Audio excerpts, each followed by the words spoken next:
All right, welcome back, music fans. It is the Real Music Observer observing real music in real time for real people just like you and me.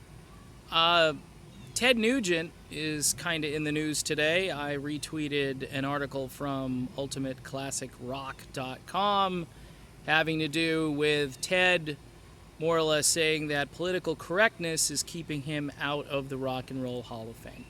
Okay, here we go. Here's my statement on this. Politics shouldn't get you into the Rock and Roll Hall of Fame, and politics shouldn't keep you out of the Rock and Roll Hall of Fame. By the way, if Ted gets in, Derek St. Holmes goes in with him. He goes in because the guy sings his ass off. I mean, those songs that Ted wrote or co-wrote or helped write and so forth with Derek and that band from the 70s, all those guys should be in. They should be in, okay? Because that band was just nuts. It was nuts. They had so much momentum in the late 1970s, and for some reason, you know, between the record label and Ted, and of course the dawn of the 1980s and a big change in style, Ted went over to Atlantic Records after that and was working with Brian Howe. That's the guy from Bad Company, or who was in Bad Company. I've done a couple of videos on Brian, who can still sing.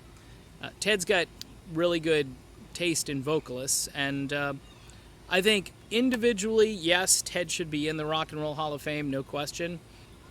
And I'd like to see Derek St. Holmes go in there with him as part of that whole Ted Nugent band of the 70s. I just think, in fact, all those guys who are in that band should probably be in the Hall of Fame. But getting back to the whole political aspect of this story, do I believe it's political correctness that's keeping him out?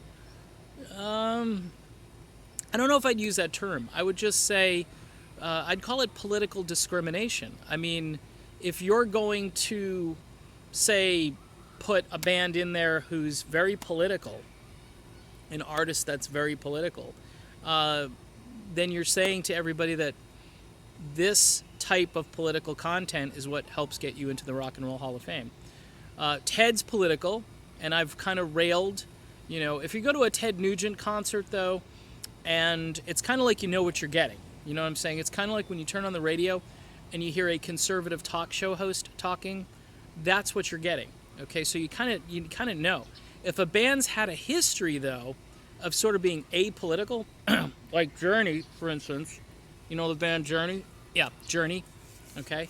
And then all of a sudden, politics rear their ugly head, and you're like, oh man, I just wanted to keep politics out of that, but now politics is here. Now what do I do? Because now I've got to choose a side. Do I choose the guitar player, the keyboard player, the singer, you know, the drummer, or the bass player? What do I do? That's why I say overall, as a way to deal with things, to keep politics out of it would be the best strategy. Now, with Uncle Ted, you kind of know what you're going to get. And the same thing with Roger Waters, and, you know, a lot of people have come back to me and said, look, I'd rather go see Britt Floyd than Roger Waters or David Gilmour at this stage. I know Dave's got an album coming out, the Live at Pompeii. Look, he does a concert, puts out a DVD. Everybody's, wow, this is the best. It's not better than vintage Pink Floyd. It's good, but it's not as good as vintage Pink Floyd. And a band that can actually recreate vintage Pink Floyd, to me, is more interesting than one guy in the band putting out a DVD where he kind of sounds like himself and plays fairly well on guitar. I'm not going to, you know, David Gilmour is no slouch. How did I get off on David Gilmour? I just went off on that. So getting back to, because of politics. And, you know, like I say, Ted has kind of a point. I think he's got it phrased a little wrong, but I think he's got a point where people are probably saying, no way would I consider him. Look at him. I mean, look what he does. Look what he says every day. But on the other side, if a band gets in because of what they say every day, because there's agreement with that philosophy, that's wrong, because it should be based on the music. It should be based on the fans, for crying out loud. Critics, rock and roll critics, are some of the, I mean, they are the biggest curmudgeons on the planet. I mean, it's just, It's like, what do you like? You'd like to say, what do you like? Well, this is just like their last album, but they changed this and this, and we're all sitting there just grooving to it and loving it, and everybody's just, I'll give it.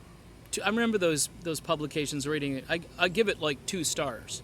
Like Glenn Frey's first solo album, I remember when they reviewed it, they're like an interesting mixture of rockers and ballads, and but nothing really to write home about.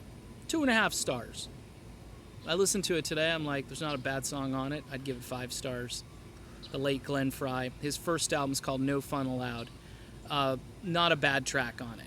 So, all that to say, Ted should be in the Rock and Roll Hall of Fame. And more artists like him should be in the Rock and Roll Hall of Fame. Politics should not get you in, and it should not keep you out. I'm Dave, and this is the Real Music Observer, and we'll be back observing real music again real soon. We'll talk to you then.